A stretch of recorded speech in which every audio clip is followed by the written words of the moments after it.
Hi everyone, I'm Catherine. Welcome to my channel, Read Journal Love. And today I am going to do a video introducing the next subject in my Biblical Studies Challenge on missions.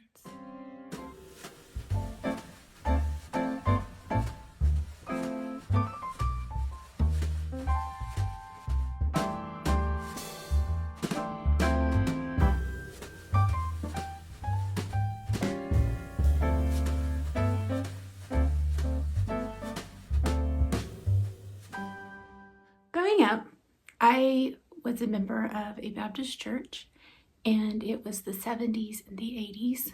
And at that time, there was a program that was given to the young girls in the church called Girls in Action, or GAs. And I was in that. As a child, I went to the camp called Camp Nanichaha here in Oklahoma. That was like the GA's camp. And of course, there was one for boys. They were called the Royal Ambassador, RAs. And then as an adult, I had the opportunity in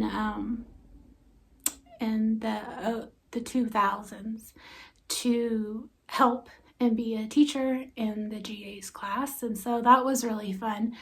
And basically what GA's was, it was sponsored by the WMU, the Women's Missionary Union, who was also part of the Southern Baptist thing.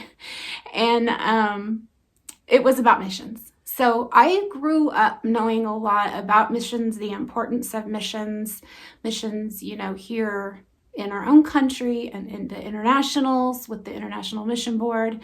So I've always kind of had that knowledge of missions, what it is, how it looks, what's it supposed to be, and grew up with examples all over the world. So I'm excited. That is not my calling. I do not feel led to the mission field, but I appreciate and know the importance of those who serve. So missions, I'm sure you, like me, you know what it means. So I am thinking I looked online, like on my Hoopla and Libby, and there are a lot of books available about missions of the early church, missions in our current culture, missions abroad. Like, there were so many mission books, but they were all kind of things like that I feel like I have a grasp of. Not so much the early church one, but what I feel led to this month is to read some biographies. And I am very fortunate to have a friend through my church, Dolores, who I love very much.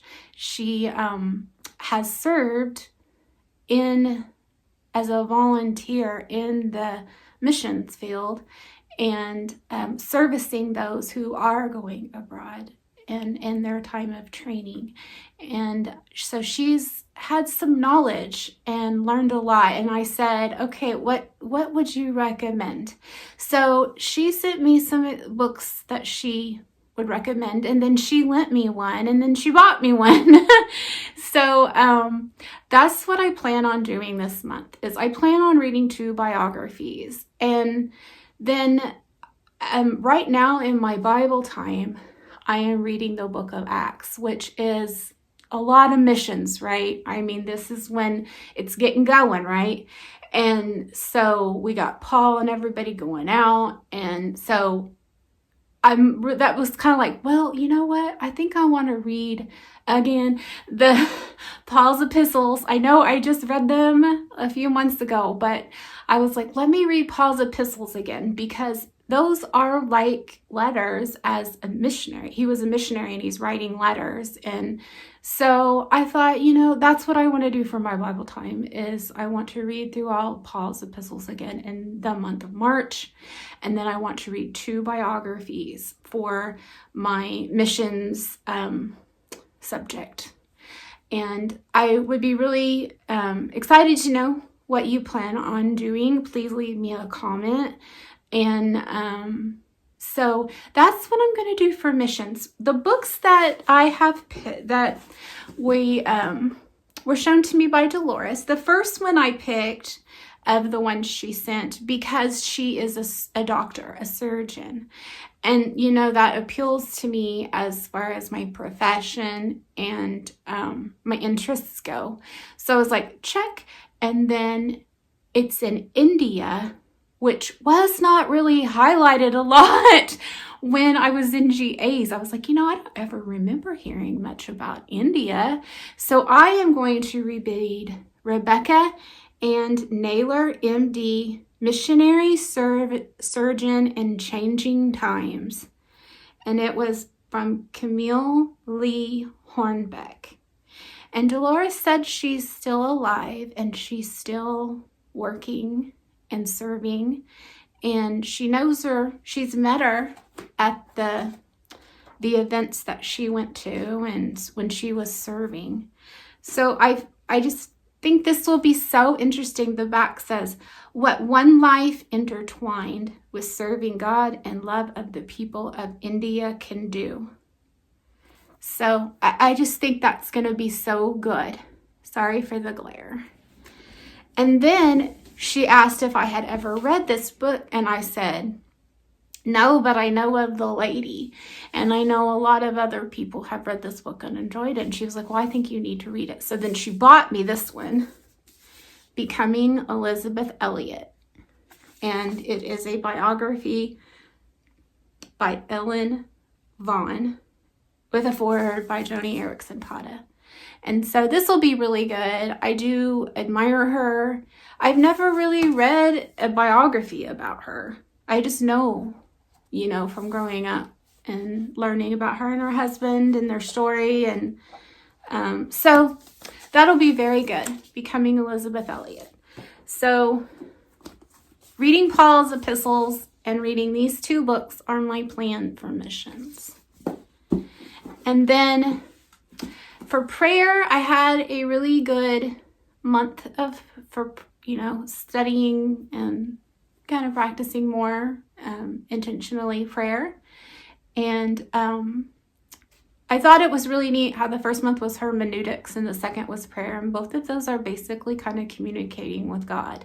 We're learning hermeneutics so that he communicates with us, and we're learning prayer so that we can communicate back and forth. And so I thought, well, that was kind of neat how that landed. It wasn't purposeful, but hey. So missions, or for prayer, I read several books.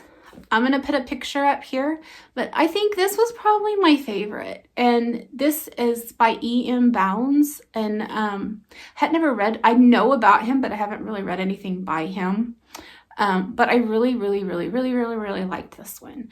It was very practical and helpful and very teaching, and it can be put to use. So I would really recommend this one. It's old. It was written 100 years ago, but still applicable, which it means that's a good strength, right? And so that means it's pretty good if it can still hold up 100 years later. And then I read another book. I'm going to put it up here.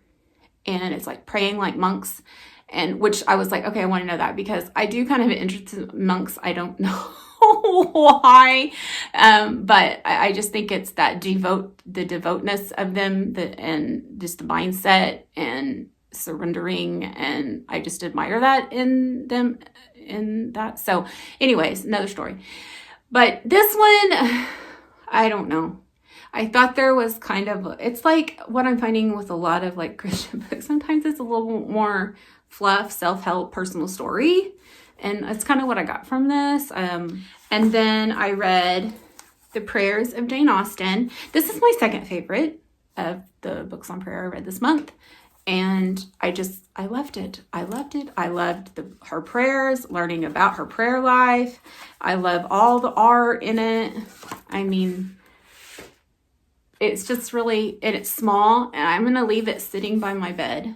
And every once in a while, just kind of pick it up and just, read. Because I did feel more like a bedtime prayer to me. And then I read some of this Pray Every Day. and it's like a devotion, but when I started reading Acts, I kind of like put this down for a while.